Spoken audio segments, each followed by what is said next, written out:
It has been months since the last case, and after a long recovery, I re-registered myself onto the network and was met with many notifications about missing hunters and other missing personnel of interest. This isn't strange, as some hunters meet unexpected and fateful ends while on a case. However, when I looked into this further, I found out that the hunters that went missing were very experienced in the field, and that the disappearances were filed as vanishings and not filed as expected dead. Vanishing files means that the hunters have gone missing with no trace left behind, and that happens extremely rare as their surveillance system is the best in the world and they could find anyone they wish to, even if you change your appearance or vanished into the wilderness. Expected dead means that the investigation about the hunter's disappearance found blood or any other trace of the hunter's demise.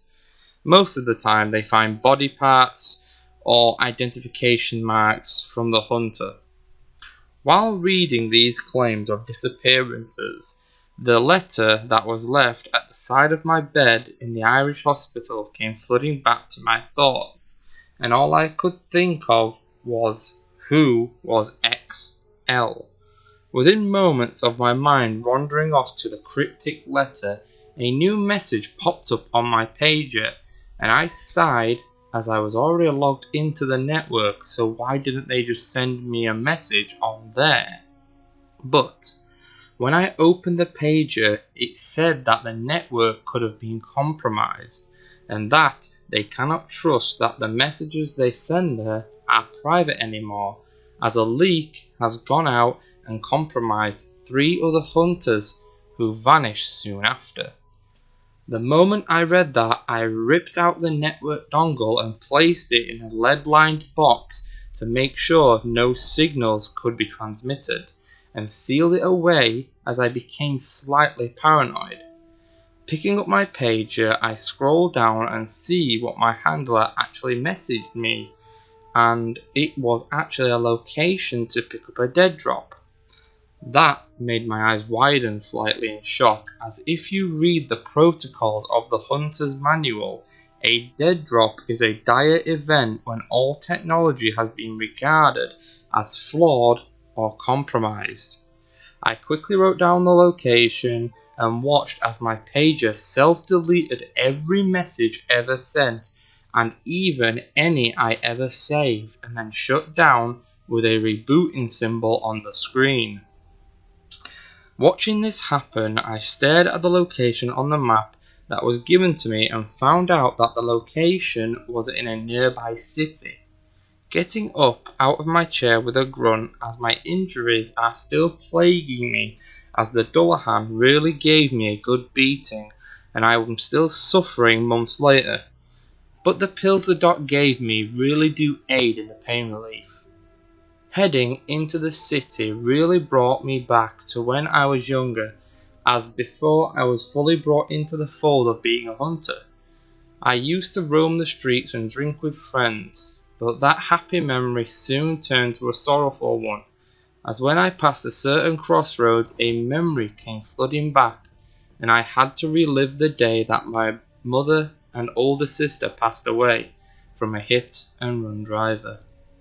Standing on the curb, I watched as my mother's car pulled up to the lights, and when they turned green, I attempted to move my body, but I found I was frozen in the spot. And then I had to watch my mother and sister pull away and head into the crossroads where they were hit by a hit-and-run driver, killing them both instantly. All I could do was stand there and watch as the whole event unfolded like a recording on vinyl. This accident caused my father to deep dive into the hunter's fold, and that caused him to drag me down with him. After snapping out of the trance, I felt a single tear drop onto my cheek and run down my face, but I didn't have time to have those emotions or to think about it any longer. and had to move up to the dead drop before the sun began to fall on the horizon, as the dead drops were timed and watched by the organization. Looking at the GPS, I arrived at the location and found it to be the local school building. Walking closer to the building, the GPS indicated to a small waste bin, and as I reached behind it, I felt a package hastily hidden behind this bin. Slowly looking around before retrieving the package, it seemed full and felt surprisingly heavy, and with it retrieved, I reverted back to my car and opened the package only to find a mass of paperwork and a cassette tape. I found this weird as this type of technology was now considered ancient and not used, but I guess with the organization having no trust in modern technology, it makes sense to use an out of date and unhackable way of giving information to their hunters. Thinking to myself, I don't have a player for this type of tape, I pondered for a moment on how to listen to this until a memory came to mind of my father using a old generation dictaphone to record and listen to phantoms and creatures who stalked the night. Starting my car, I began the drive to the old house, and once I arrived, I felt like I could feel the presence of my father, but knowing he was gone made me feel sick to my stomach as the day of his death began to creep into my mind. Within moments of that happening, I arrived, got out of my car, and entered the house to try and clear my head of all these memories, as I didn't wish to relive the passing of a man who I still held a large amount of guilt in my heart about, as I still blamed myself for his passing. Walking through the halls of his old house, I passed numerous doors, each with a locked state and a story that would be perfect for any inspiring movie writer. But I don't have the time for that. But as I entered the basement and turned to the back, I found a group of boxes of his old stuff that I knew he placed all his old technology inside, as he was a kind of hoarder and he would never let anything go that he deemed useful. After a good hour digging, I found the old dictaphone and placed the tape into the holder and pressed play. After a short period of time, a crackle came through the speaker and then a robotic voice rang out.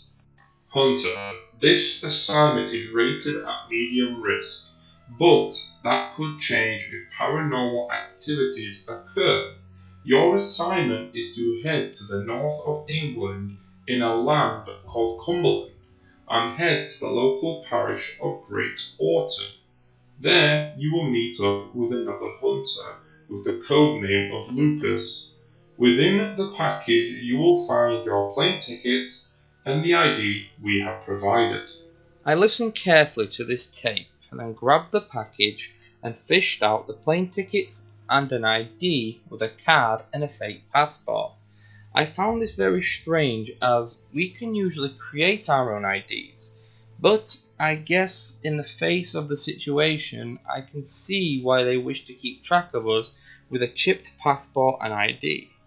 Flying to England wasn't eventful, and I caught a taxi from the airport to the safe house that wasn't too far from my destination, as there is safe houses dotted everywhere in each country that allow us hunters to rest, relax, and rearm when needed.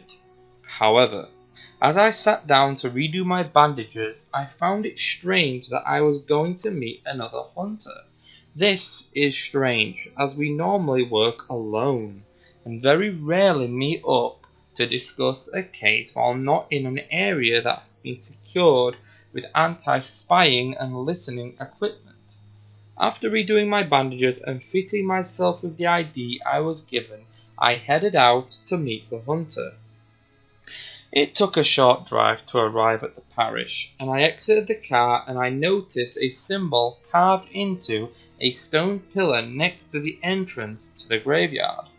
This symbolizes and shows that the area has been deemed safe by the organization, but the symbol hasn't been used for hundreds of years. After noticing the symbol, I entered the graveyard and walked towards the door of the parish. But as my hand touches the door, I hear a familiar click of a revolver's hammer behind me. I stop moving instantly and sigh.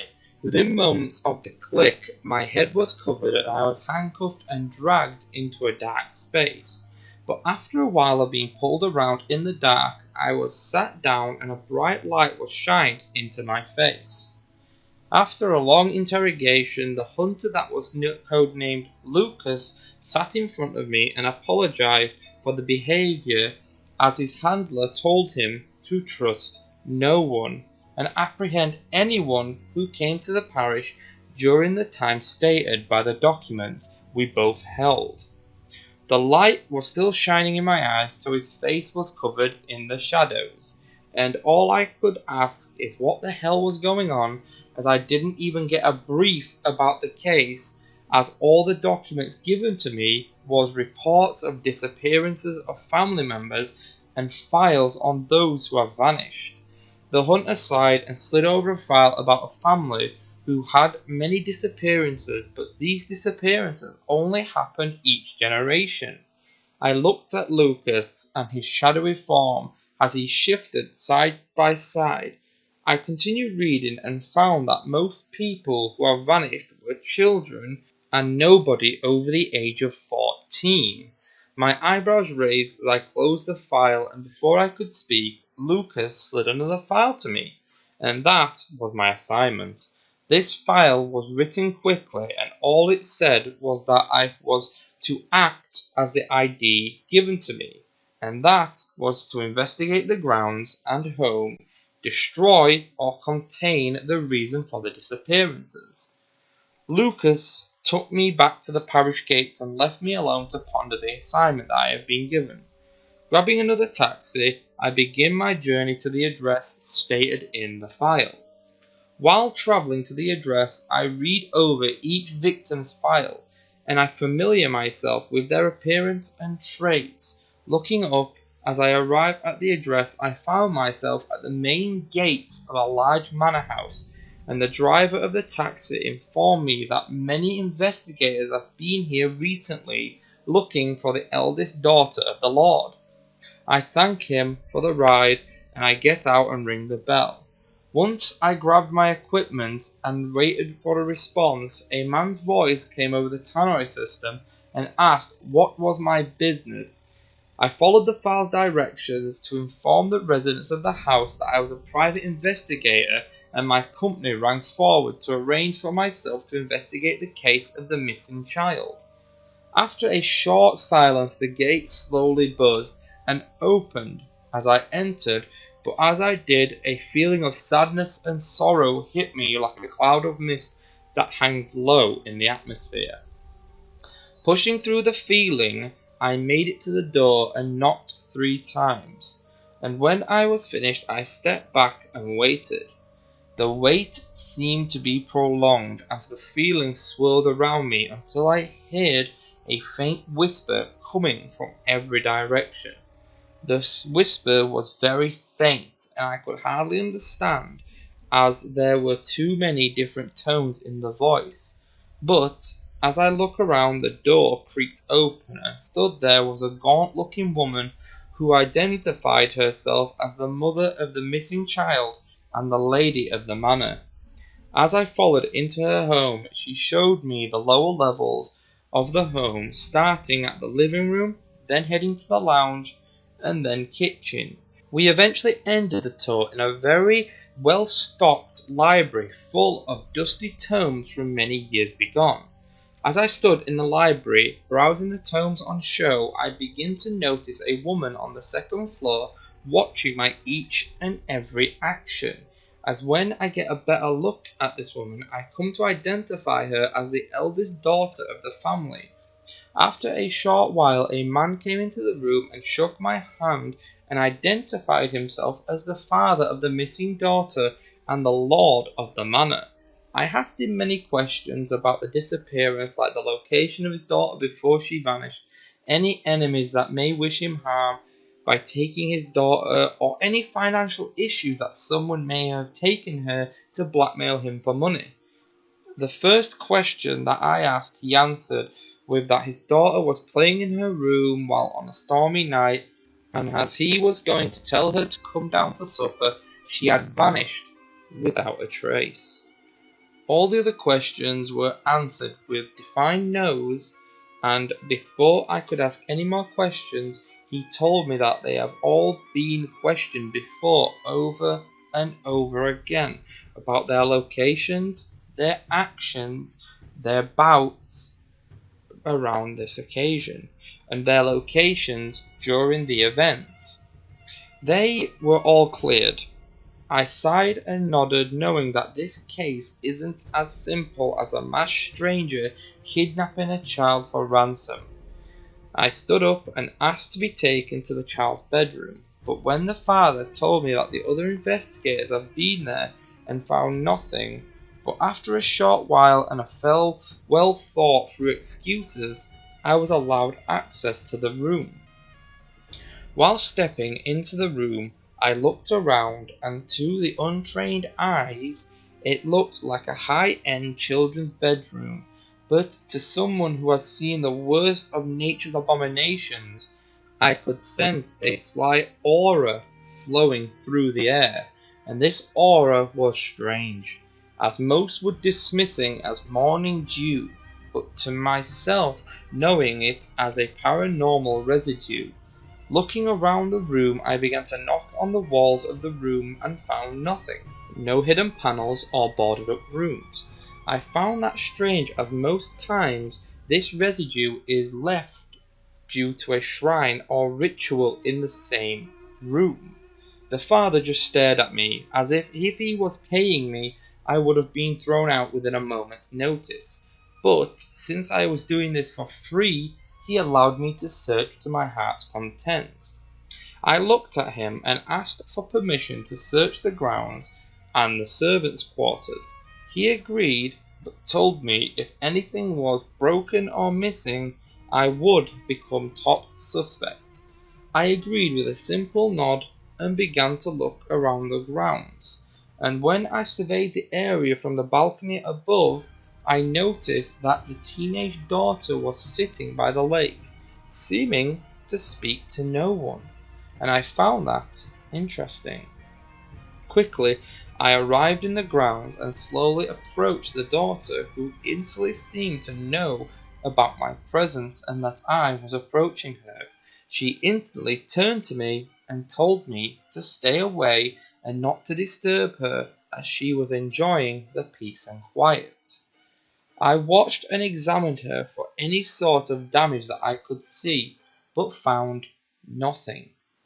And this began to annoy me and frustrate me, as the scent and even the whispers were all signs of paranormal occurrence. But every time I tried to find evidence, it seemed not to exist. Night fell quickly, as I went to the servants' quarters, they graciously allowed me to use one of the empty rooms to sleep, but as I approached the door, I began to hear the whispers once more, but this time I felt a tug on my arm. I turned to look in that direction, and I saw what seemed to be a figure of a woman stood at the end of the hallway, shrouded in darkness.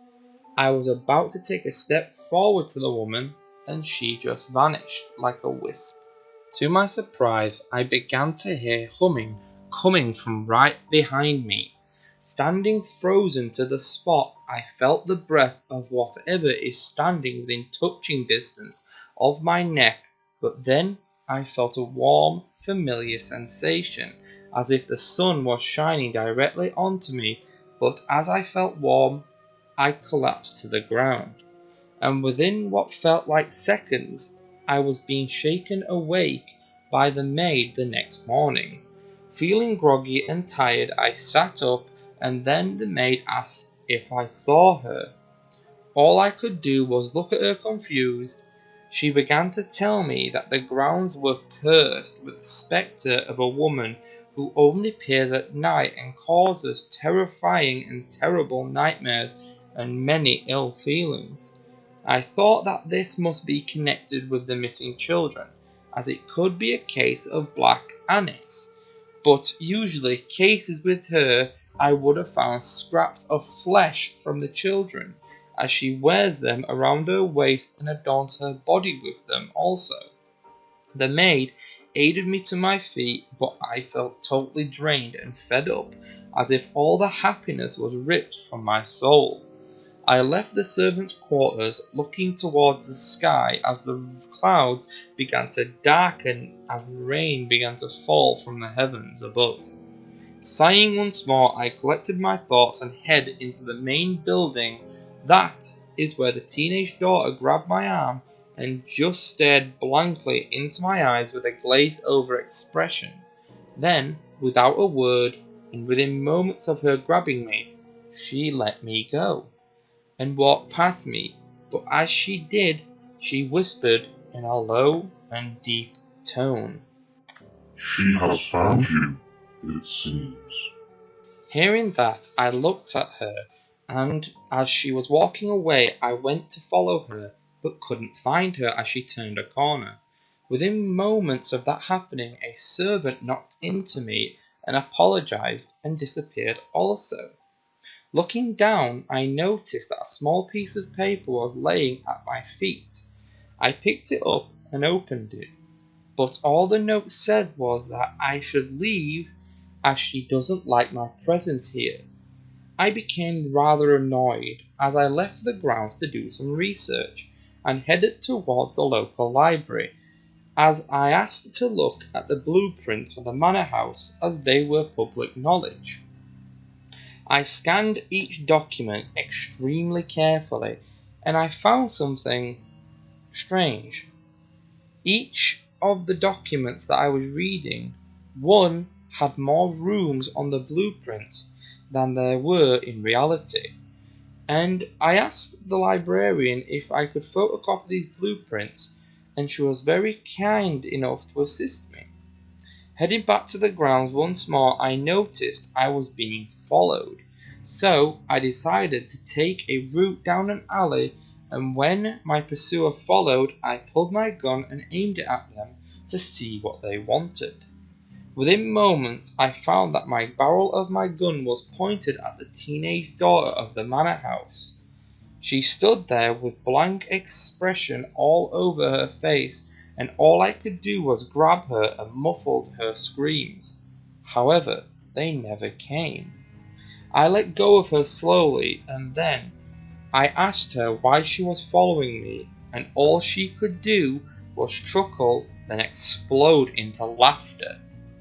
However, within seconds of her laughing, her eyes changed from her normal brown to a black and sickening colour, and a voice rang out of her once more.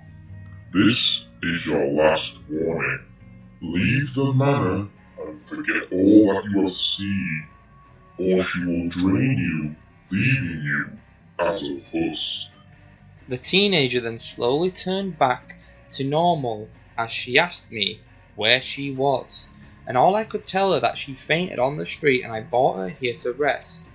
Unconvinced, she thanked me and vanished down the road, and all I could do was think, who was she, and who was speaking through the girl? I arrived back at the manor house with blueprints in hand, but as I arrived at the main house, I looked up for some strange reason, and all I could see was a girl playing on the battlements above. This made me do a double take as I rushed towards the roof, but found the way blocked off, and a maid told me that they sealed the roof off a while ago until they could fix the unstable roof. I looked at the maid and growled to myself as I went to the library and studied the blueprints more closely once more.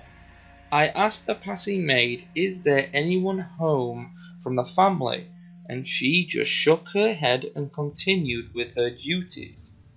I made my way upstairs to the second floor and according to the plans of the second floor there should have been another room attached to the eastern wing, but when I approached the wing, all I could find was the children's room and a bathroom of that level. I checked the children's room before, but I began to tap the wall outside in front of the door to the bathroom. It sounded hollow. Before I could do anything, I began to hear the humming once more, but this time I was ready. As when the humming got closer, I closed my eyes, and when I felt the breath on my neck once more, I reached down into my pouch on my belt and then spun around and threw salt in the direction of the breathing noise. I kept my eyes and mouth closed, as maybe this creature uses the eyes or tongue as a draining source, as last time I attempted to speak to it and I saw it before passing out. Within moments of the salt leaving my hand, I heard a blood-curdling wail, and when I opened my eyes, in front of me was a set of dusty footprints moving through the wall that I was stood in front of. Slowly, I tapped the wall again, and after a short while of doing this, I found a few loose screws that could be removed. I took my knife from my belt and slowly undid the screws, and when all of them was removed, a panel became loose, and once I took it away, a doorway was revealed. Once revealed, a scent of decay and dust-filled rot assaulted my senses, and I covered my nose and entered the forgotten room. Slowly, I clicked on my torch and scanned the empty room, but the scent became stronger and more vomit-inducing the further I ventured into the room. But then the room came to a sudden end. But to my shock, standing in front of me was a wall-to-ceiling framed mirror. This mirror seemed to shine, even though the only light in my room was my own torch. I approached the mirror, and when I shined my light onto the surface, my heart dropped into my stomach, as standing at the side of me was the little girl who I saw playing on the battlements earlier. Looking down to my side, I couldn't see anything, but in the mirror, there she was. She was speaking, but no sound could be heard. Lucky for me, I learnt to read lips when my father trained me in such a skill, so I could gain information for him in situations where they wouldn't speak to him directly, but they didn't mind talking around a child who wouldn't know any better. The girl spoke quickly, and I barely could understand what she was saying, as some of the words came out like, "She's here, they're all here, she drinks happiness and sadness." As she was about to say another word, she stopped and looked behind her and ran off out of the room to the west. I turned around and quickly pulled out more salt and trailed it along the doorway I entered. Once I was finished, I looked back at the mirror and stood at the doorway. Inches from me was the figure. She looked enraged, and her features twisted and deformed into a grotesque mass of flesh that weren't human any longer. I stood there with my back to the door, knowing that the salt wouldn't hold her for long. So in my desperation, I tried to smash the mirror with my torch, but each time my torch hit the surface of the mirror, it bounced off like I was hitting steel. No damage, no cracking, no nothing. I looked at the figure at the door through the mirror, and to my surprise I couldn't see her in real space, but through the mirror I could see her slowly entering the room. I backed away, dodging her, using the mirror to guide me, but the figure came closer and closer to the mirror until the surface went completely black. Slowly, I watched as the surface of the mirror began to shimmer and warp as it took on a liquid appearance, as a hand darted from it and gripped the frame of the mirror. My breath became short as another hand exploded from the mirror and gripped onto the other side of the frame. I pulled my weapon and aimed it at the mirror, trying to calm myself, but my fear was becoming intense. Even though I have been through far worse situations, I cannot seem to calm myself or get a hold of my fear as it races out of control. A head next came from the mirror, and I could only tell it was a head as it had hair and an ear showing, but the rest of it was a mass of flesh and bone. I fired my weapon repeatedly into the mass that is beginning to crawl from the mirror. It screamed in annoyance a little and kept moving as it lifted its head. I felt it stare at me with such malice and hatred. I shot more and more until my weapon was completely empty, but before I could reload, I was struck by the figure. It caused me to stumble back, clutching my arm. The fear that dwelled within my heart became overwhelming, and the figure was now fully out of the mirror as its body seemed to be a structure made from moving liquid. I quickly reloaded and fired another 3 rounds into the mass, but when the rounds hit, all they did was pass straight through the creature and hit the mirror frame behind. It quickly approached me and grabbed me by the throat and began to lift me closer to its head. When I was face to face with this creature, I began to feel lightheaded. I began to think that everything was lost, all was hopeless, and he began to think what was the point at living at all. That's when it came to me, the words the little girl said. It feeds on happiness and sadness. This creature feeds on positive and negative human emotion. I slowly reach and unclip my pouch and pour the whole contents of my salt pouch. Monstrous, grotesque figure. It begins to scream in pain as it throws me against the wall and begins to retreat back into the mirror. I ran towards the mirror but accidentally tripped on a loose floorboard and began to think I was going through the mirror, and I braced myself for smashing of glass and cutting of skin. But instead of that, I find myself passing through the mirror and landing in my identical room that I was in before. The room that I landed in seemed strange, as the air was coated in a thin, black fog. I pulled my gun once again and reloaded it, but when I did, I began to hear crying and whimpering that resonated from the east. Slowly, I moved out the room while checking down each side of the hallway and noticing that the paintings on the wall were all wrong.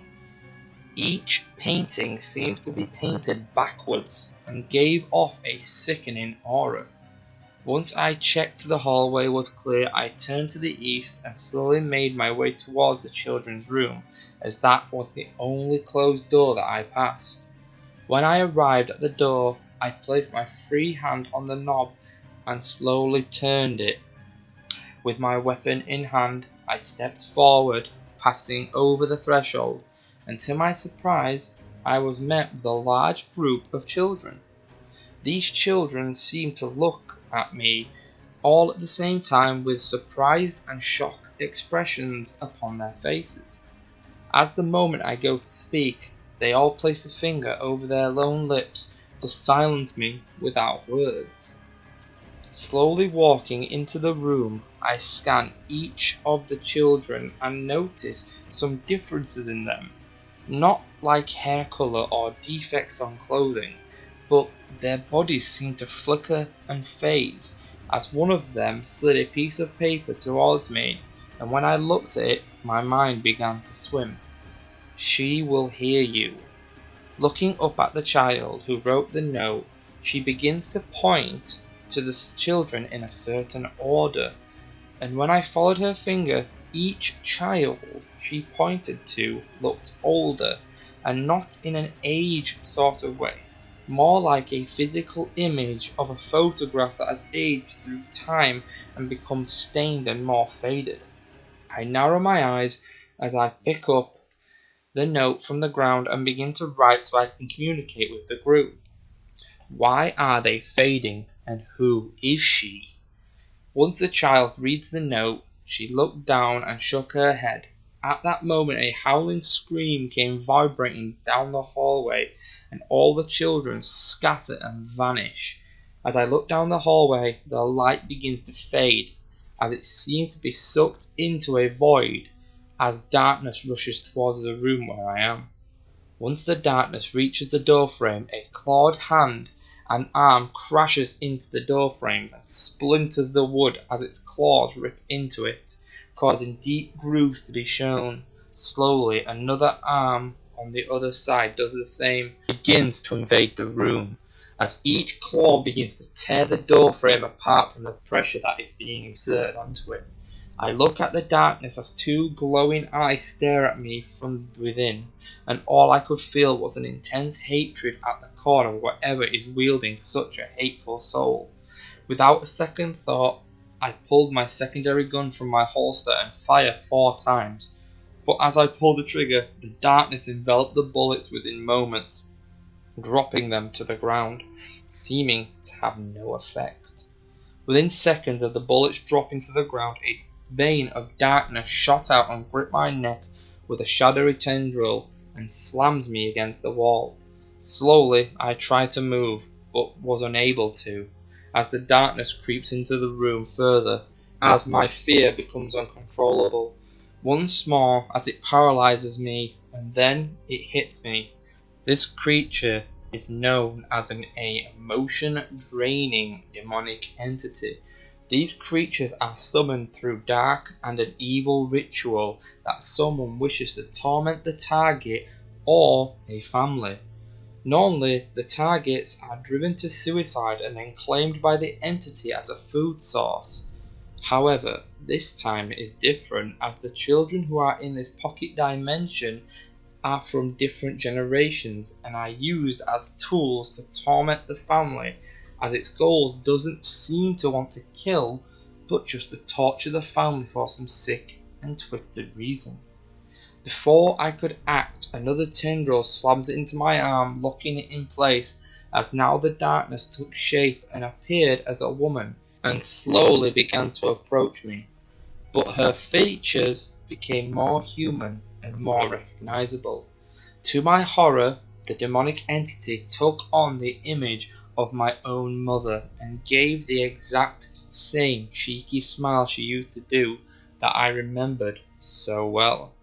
A deep-seated anger dwelled within my heart as the creature looked confused at me, as it twisted and turned and transformed once more, but this time it morphed into a spitting image of my elder sister, and all I could do was feel an intense rage. This creature wanted me to feel sorrow and sadness, but instead it brought up an intense form of self-hatred for not being there for them at the time they needed me so much, as I was too busy enjoying life. This intense shift in emotion seems to knock the creature off its stance, and the tendrils loosened enough to drop me to the ground. Slowly I raised to my feet and crossed the room slowly. Each step made my mind flood with images of the crash and images of my mother and sister, until the feelings of regret and self-hatred consumed my heart and mind. When I was face to face with this creature, it just stood there in total confusion. I arrived at the image of my sister, and without hesitation I embraced this creature who had the body and the image of those who I had lost so long ago, and closed my eyes as the rage in my heart began to increase, but at the same time a calmness began to flood my senses as I reached down to my hip and gripped my father's knife that was on my belt. I'm so sorry, but you are not my mother or my sister. But I must thank you. You have shown me a part of myself that needs to be revealed. But now it's time. With those last words spoken, I drove my father's blade into the heart of the darkness as it screamed violently and it looked into my eyes, unable to move, as the blade that I have driven into its chest was blessed by the Pope many years ago, and causes evil and negative entities of spiritual proportions to be vanquished. The creature looked at me deep in the eyes and gave me a sinister and sickening smile as the image of my sister began to crack like a porcelain doll as it spoke slowly. They will come. Remember this, Hunter. I'll be watching. We will meet again. As soon as it spoke those final words, it began to vanish with an ear-piercing scream. Slowly, the dimension began to distort and simmer as I covered my eyes as a blinding light was produced with the dimension's destruction. With parted breath, I began to recover as my emotions slowly returned to normal. I felt many hands touch mine as I opened my eyes and noticed each of the children standing in front of me, each of them with a beaming smile on their little faces. "Thank you for saving us," the children who wrote spoke. But I watched as her and the others around her began to flicker again, and one by one they slowly vanished in front of my eyes, as all the children could do was smile as they passed on to their next stage of their existence. I look at the child who remains and takes her hand slowly. "Don't worry, they wanted to go home. They couldn't wait any longer." Looking down at her once more, I smile, feeling the happiness she radiated. As we arrive down in the main hall, I look around and notice that the atmosphere has become lighter and more harmonious with the surrounding area. I watch as the father and mother explode in tears and embrace their daughter, as the teenager just stares at her sister in total amusement. Many questions were asked about where she was, how I found her, how long was she gone, does she remember anything? But I came up with a cover story that seemed sort of believable. But as I was leaving the grounds, a maid stopped me at the gate and handed me a note. This note seemed weird, but as I went to thank the maid, she had vanished into thin air without a trace to be found. It took me a few days to arrive back home, and before I took the turning into my street, I stopped and made a small detour and arrived at the local cemetery. Leaving my car was difficult, but each step felt like a knife digging into my heart, as I'd rather fight a Wendigo barehanded and covered in honey than have this feeling in my chest. Arriving at the graves, I looked down and a small tear dripped from my eye, as sorrow began to rip through my heart like a fissure through my soul. Each of the memories of my mother and sister played in my mind as I stood there, but after I watched my tear drop onto the gravestone below, I felt a warm and loving presence surround me, and all I did was just close my eyes and smile as I shake my head slowly and begin to cry for the first time in a long time. Thank you for everything, and I miss you. Rest in peace, both of you, and I'm sorry. Hi guys, this is Kindrus. Sorry about the wait for the video. This one was, well, it's nearly 50 minutes long. It's double my normal story time videos. So if you've enjoyed the longer ones, please drop a like, drop a follow, drop a subscribe, always press the notification bell, and tell me what you think in the comment section below. I really do enjoy doing the Hunter series, and I hope you guys enjoy listening to them. So please, follow, subscribe. I'm on lots of forms of social media. Find me there, Twitter, Facebook. I'm going to sort the Instagram out eventually. But yeah, this is Kindrus, signing off. See you later, next.